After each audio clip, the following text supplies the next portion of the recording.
7월 21일 월요일 보몬 연습용 뉴스입니다. 이재명 대통령이 모든 권력은 국민으로부터 나온다는 민주주의 정신을 이행하기 위해 국민과의 직접 소통을 일상화하고 국정 운영에 반영하는 나라로 나아가겠다고 말했습니다.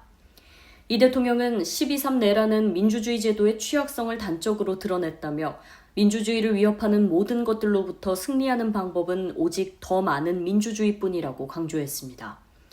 이어 민생경제를 파괴한 친위군사 쿠데타를 통해 목격했듯 민주주의와 경제는 결코 떼놓을 수 없는 불가분의 관계라며 불평등과 양극화, 빈곤의 파고가 성장을 가로막는 위기의 시대에 자유란 곧 경제라고 말했습니다.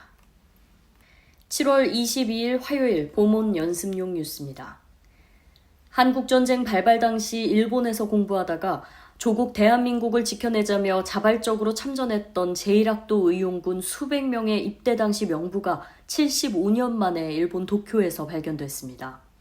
이번 입대자 명부는 일본 도쿄의 제1한인역사자료관 서고에서 지난달 18일 발견됐으며 참전 당사자나 친인척이 개인적으로 보관하다가 여러 자료들과 섞여 기증했던 것이 뒤늦게 발굴된 것으로 추정됩니다. 이에 대해 국가보훈부는 국방부 등 관련 기관과 협력해 신원과 참전 사실이 확인되면 국립묘지 안장과 국가유공자 유족 등록 등 절차를 진행하겠다고 밝혔습니다. 7월 23일 수요일 보몬 연습용 뉴스입니다. 의대 정원 2,000명 증원에 반발해 지난해 2월 학교를 떠났던 의대생들이 국회와 정부를 믿고 학생 전원이 학교에 돌아가겠다며 복귀를 선언했습니다. 다만 복귀 시점은 구체적으로 밝히지 않았습니다. 의협은 의대 교육의 정상화를 적극 지원하고 의료 정상화를 위해 정부와 논의를 지속하겠다고 밝혔으며 국회도 의대생들의 교육 정상화 방안 마련을 위해 정부와 함께 노력하겠다고 화답했습니다. 7월 24일 목요일 보몬 연습용 뉴스입니다. 충남 천안시 동남구에서 승용차 한 대가 아파트 1층 베란다를 뚫고 집 안으로 돌진했습니다. 이 사고로 50대 여성 운전자가 타박상 등을 입고 병원으로 옮겨졌지만 생명에는 지장이 없는 것으로 전해졌습니다. 경찰은 아파트 인근 도로를 달리던 차량이 속도를 줄이지 못해 옹벽을 뚫고 아파트로 떨어진 것으로 보고 자세한 사고 경위를 조사하고 있습니다. 7월 25일 금요일 보몬 연습용 뉴스입니다. 미국 이민세관 단속국 ICE가 추방 대상 이민자들을 출신 국가가 아닌 연고가 없는 국가로도 즉시 추방할 수 있도록 새로운 방침을 하달했다고 워싱턴 포스트가 보도했습니다.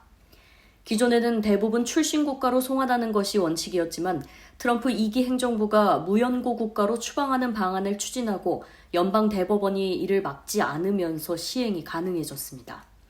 이번 달 초에는 쿠바, 베트남, 미얀마 등 6개국 출신 이민자들이 남수단 분쟁 지역으로 추방되기도 했습니다. 7월 26일 토요일 보몬 연습용 뉴스입니다. 행정안전부는 폭염으로 인한 온열 질환자와 가축 폐사 발생 등 피해가 커지자 재난안전관리 특별교부세 350억 원을 긴급 지원하기로 했습니다. 특별교부세는 취약계층에 냉방물품을 제공하고 야외 근로자에게는 생수와 냉토시 등을 지원하는 데 활용됩니다.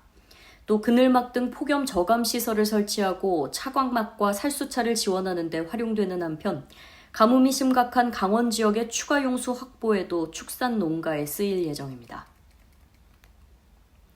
7월 27일 일요일 보몬 연습용 뉴스입니다. 국내 주유소 휘발유와 경유의 주간 평균 가격이 4주 만에 하락세로 돌아섰습니다. 한국석유공사 유가정보시스템 오피넷에 올라온 7월 둘째 주 전국 주유소 휘발유 평균 판매가는 1,667.5원으로 지난주보다 리터당 0.6원 내렸습니다. 이란과 이스라엘의 휴전 영향으로 안정화된 국제유가가 국내에 반영된 것으로 분석되는데 다음 주에도 하락세가 이어질 전망입니다.